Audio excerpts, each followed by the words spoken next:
ఆయన ఒక ముస్లిం మహిళను పెళ్లి చేసుకుంటే ఆ ముస్లిం మహిళ ద్వారా ఆయనకి ఒక కొడుకున్నాడు. ఒక్క ప్రశ్న, ఒక జర్నలిస్ట్ అడిగిన ఒక్క ప్రశ్న వల్ల ఈరోజు సునీత గారు పడ్డ కష్టం మొత్తం నీళ్ళలో కొట్టుకుపోయింది. ఈరోజు ఇందాక కొద్దిసేపటి క్రితమే సునీత గారు ఒక ప్రెస్ కాన్ఫరెన్స్ పెట్టి తన తండ్రి చావు మీద ఒక పవర్ పాయింట్ ప్రజెంటేషన్ ఇచ్చింది. ప్రజెంటేషన్ మొత్తం అయిపోయినాక జర్నలిస్ట్ సోదరులని మీరేమైనా ప్రశ్నలు అడగాలనుకుంటున్నారా అని చెప్పేసి అడిగిందాము. అక్కడే పప్పుర కాలేసింది. జర్నలిస్టులు అందరూ అడిగిన ప్రశ్నలకి ఆమె ఉక్కిరిబిక్కిరైపోయింది.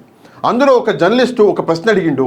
ఫస్ట్ ఆ ప్రశ్న ఏందో ఒకసారి వినండి, దాని తర్వాత ఆమె సమాధానం షార్ట్లో ఇచ్చింది. ఆ సమాధానం వినండి, అసలు నిజం ఏందో నేను చెప్తా. రాజకీయ హత్యలు అంటున్నారు, ఎంపీ టికెట్ అంటున్నారు, చాలా చెప్తున్నారు. ఓన్లీ రాజకీయాలకు అందరికి మాత్రమే మాట్లాడతారు. కానీ వివేకానంద రెడ్డి హత్య వెనకాల అనేక కోణాల్లో బెంగళూరు ల్యాండ్ సెటిల్మెంట్ తో పాటు మరోపక్క అతని రెండో ఫ్యామిలీ లేదా అతను కుమారుడు ఉన్నాడు, అతను ఏమయ్యాడు, వివేకానంద రెడ్డి వారసులు ఉన్నాయో, అతనికి ఆస్తులు సంక్రమించాయా, ఆ కోణంలో హత్య ఏమైనా జరిగిందా, బెంగళూరు సెటిల్మెంట్ లో ఏమైనా హత్య జరిగిందా, అవన్నీ మాట్లాడారు. ఇక్కడ చూడండి, సోదరుడు ఏమడిగిండు మీకు వినిపించలేదని చెప్పేసి నేను ఒకసారి రిపీట్ చేస్తా. జర్నలిస్ట్ సోదరుడు ఏమడుగుతున్నాడు అంటే, మీరు రాజకీయ కోణాలే అని చెప్పేసి మీరు అంటున్నారు, కాకపోతే ఈ హత్యలో వేరే కోణాలు కూడా ఉన్నాయి. మొదటి కోణం బెంగళూరు ల్యాండ్ సెటిల్మెంట్ అనేది ఒక కోణం ఉంది. రెండో కోణము స్వర్గీయ వైఎస్ వివేకానంద రెడ్డి గారికి రెండో వైఫ్ ఉన్నది. ఒక ముస్లిం మహిళని, అంటే ఆయన అనలేదు ముస్లిం మహిళని, నేను చెప్తున్నా, ఒక ముస్లిం మహిళని పెళ్లి చేసుకున్నాడు. దాని ద్వారా ఆయనకు కొడుకు కూడా ఉన్నాడు. అంటే వివేకానంద రెడ్డి గారికి ఆ కొడుకు అసలు వారసుడు అవుతాడు. మరి ఈ కోణం కూడా ఉంది. మరి మీరేమో రాజకీయమే అంటున్నారు, వేరే కోణాల మీద మీరు ఎందుకు దృష్టి పెట్టట్లేదు అని చెప్పేసి జర్నలిస్టు అడిగిండు. దానికి ఈమె సమాధానం ఏమిస్తుందో చూడండి. అవన్నీ కూడా సిబిఐ వాళ్ళు ఇన్వెస్టిగేట్ చేశారు. అది ఏది కారణం కాదని దాన్ని నిర్ధారించారు. మళ్ళీ నేను మాట్లాడాల్సిన అవసరం లేదనుకుంటా. కథం ఇంతే అన్నది. ఈ ప్రశ్నకి ఇంతే సమాధానం. ఏమన్నది అంటే, అవన్నీ కూడా సిబిఐ వాళ్ళు విచారణ చేసిర్రు, ఇవి కారణాలు కాదు అని చెప్పేసి చెప్పిర్రు, మళ్ళీ నేను మాట్లాడవలసిన అవసరం లేదు అంటున్నాను.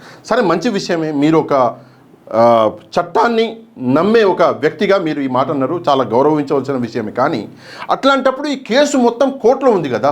కోర్టులో ఉన్నప్పుడు కోర్టు మీద నమ్మకం ఉంది అని చెప్పేసి ఇదే ప్రెస్ కాన్ఫరెన్స్లో ఒక సోదరుడు అడిగింది, జర్నలిస్ట్ సోదరుడు. ఆమె అన్నది, నా కోర్టు మీద నమ్మకం ఉంది అని. ఉన్నప్పుడు మరి కేసు కోర్టులో నడుస్తుంది, సిబిఐ దాన్ని విచారిస్తుంది. అట్లాంటప్పుడు మీరెందుకు ఇట్లా ప్రెస్ కాన్ఫరెన్స్లు పెట్టి రాజకీయంగా దీన్ని జగన్మోహన్ రెడ్డి గారిని డ్యామేజ్ చేయాలి, లేదంటే రాజకీయంగా మీరు లబ్ధి పొందాలి అని చెప్పేసి ప్రయత్నిస్తున్నారు అన్నది ఒక ఇంపార్టెంట్ ప్రశ్న. రెండో ప్రశ్న ఏంటంటే, వివేకానంద రెడ్డి గారికి ఇందాక చెప్పినట్లు వేరే రెండు కారణాలు ఉండొచ్చు. ఒకటి Bengaluru land settlement case. I may be wrong, నేను తప్పుగా చెప్తున్నానేమో, బట్ నాకు తెలిసిన ఇన్ఫర్మేషన్ ఏంటంటే 100 ఎకరాల ఏదో ల్యాండ్ డీల్ ఉండే. ఆ ల్యాండ్ డీలు ఏదైతే ఉందో ఆ ల్యాండ్ డీల్లో తన వారసుడు, ఆయన రెండో పెళ్లి చేసుకున్నాడు. ఆయన ఒక ముస్లిం మహిళను పెళ్లి చేసుకుంటే ఆ ముస్లిం మహిళ ద్వారా ఆయనకి ఒక కొడుకున్నాడు, ఆ వారసుడు ఉన్నాడు. ఆ వారసుడికి కూడా అది చెందాలి అని చెప్పేసి, ఆ భూమిలో భాగము, తన ఆస్తిలో భాగం చెందాలి అని చెప్పేసి ఆయన ఈ కుటుంబ సభ్యులకి, అంటే ఈ సునీత గారికి, తన తల్లి గారికి, కుటుంబ సభ్యులకి చెప్తే అక్కడ సునీత గారికి కాలింది. అక్కడే ఈ ఒక కారణం కావచ్చు ఆయన చావుకి అని చెప్పేసి అది ఉంది. డైరెక్ట్గా చెప్తున్నా, మీకు అర్థమయ్యేటట్టు ఏం లేదండి. కుటుంబంలో ఒక వారసుడు వచ్చిండు, మగబిడ్డ వచ్చిండు. ఇప్పుడు ఆ మగబిడ్డకి ఆస్తి అనేది పంచాలి కాబట్టి అట్లా చేయడానికి వీల్లేదు అని చెప్పేసి సునీత గారి భర్త గారు, ఆ భర్త గారి అన్నగారు, వీళ్ళు ముగ్గురు కూడా ప్లాన్ చేసి వైఎస్ వివేకానంద రెడ్డి గారిని చంపొచ్చు కదా, ఒక స్కోప్ ఉంది కదా. అది నేను ఇది జస్ట్ క్వశ్చన్ ఉంది కదా. ఎందుకంటే సాక్షిలో డీటెయిల్డ్గా వచ్చింది దీని గురించి. నేను సాక్షిలో వచ్చిన దాని మీద మాట్లాడుతున్నా. ఈ ఆప్షన్ అనేది ఉంది కదా. ఉన్నప్పుడు మరి ఈ చావుకి రాజకీయ కారణమే ఎట్లయితుంది?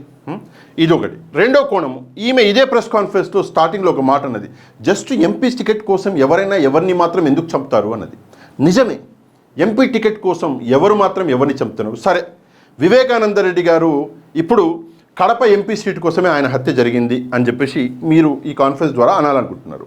కానీ ఇదే కాన్ఫరెన్స్లో మరి ఈ తల్లి ఏమంటుందంటే, లేదు ఒక్క రోజు ముందు కూడా మా అవినాష్ రెడ్డి గారికి వివేకానంద రెడ్డి గారు, చనిపోయిన స్వర్గీయ వివేకానంద రెడ్డి గారు సపోర్ట్ చేశారు. ఆయన కడపలో గెలవాలి అని చెప్పేసి ఆయన బాగా కష్టపడ్డారు. సపోర్ట్ చేసేవాడిని సొంతంగా ఇల్లు ఎందుకు చంపుకుంటారు? ఇప్పుడు అవినాష్ రెడ్డి గారికి వివేకానంద రెడ్డి గారు సపోర్ట్ చేస్తున్నప్పుడు అవినాష్ రెడ్డి గారు వివేకానంద రెడ్డి గారిని ఎందుకు చంపుతాడు? అంత పిచ్చోళ్ళ?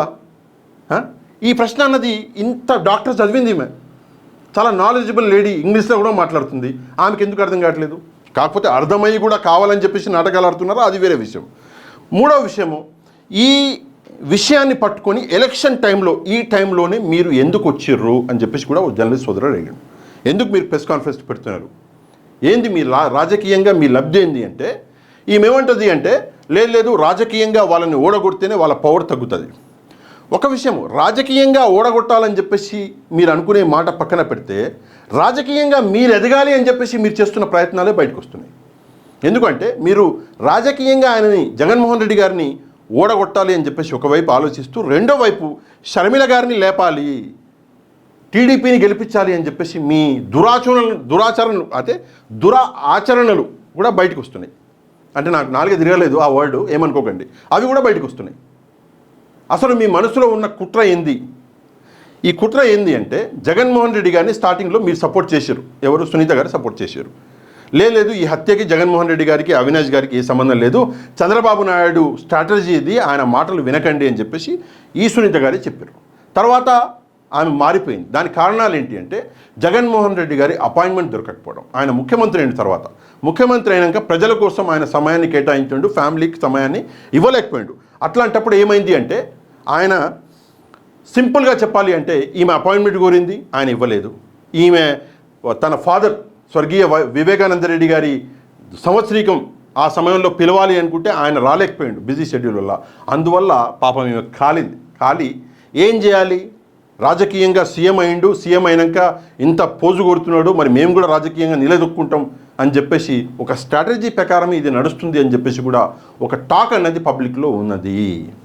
ఇక last but not least, Sakshi TV జర్నలిస్ట్ని పట్టుకొని, ఈరోజు నువ్వు చేసిన పని వల్ల నాకే ప్లస్ అయింది అని చెప్పేసి ఆమె అన్నది. కాకపోతే ఈరోజు ఈ కాన్ఫరెన్స్ చేసి సునీత గారు తన కాలిని తనే నరుక్కున్నారు.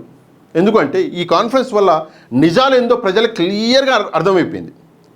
ఆ సాక్షి టీవీ జర్నలిస్ట్ మరి అడిగింది ఆయనే, ఎవరో తెలియదు నాకు, ఎందుకంటే ఫేస్ జర్నలిస్ట్ కనిపిస్తలేదు, వాయిస్ ఒకటే వినిపిస్తుంది కాబట్టి. మరి పాపం ఆ జర్నలిస్ట్ అడిగిండో వేరే ఎవరన్నా జర్నలిస్ట్ అడిగిరో కానీ అడిగిన ప్రశ్నలకి ఉక్కిరి బిక్కిరి అయిపోయింది. తప్పకుండా ఈ కాన్ఫరెన్స్ మొత్తం చూడండి మీరు, ఎందుకంటే టీవీ5లో వస్తుంది లైవ్, ఇప్పుడు కూడా నడుస్తున్నట్టుంది. మీరు ఒక్కసారి తప్పకుండా చూడండి, చాలా మంచి హిలేరియస్ లాస్ట్ బిట్ మాత్రం తప్పకుండా చూడండి. ఏదైతే జర్నలిస్ట్ అడిగిరో ప్రశ్నలు, ఆ ప్రశ్నలు మాత్రం తప్పకుండా చూడండి. ఈ మొత్తం ఏదైతే ఉందో ఈ సబ్జెక్ట్ మీద మీరేమనుకుంటున్నారు తప్పకుండా కమెంట్ చేయండి, వీడియోని షేర్ చేయండి, వేరే ఫ్రెండ్స్ అందరికీ చేరేటట్టు చేయండి. మన కంటెంట్ మీకు నచ్చితే తప్పకుండా ఛానల్ సబ్స్క్రైబ్ చేసుకోండి. నెక్స్ట్ వీడియోలో మళ్ళీ కలుద్దాం. అంతవరకు థ్యాంక్ యూ వెరీ మచ్. జై హింద్.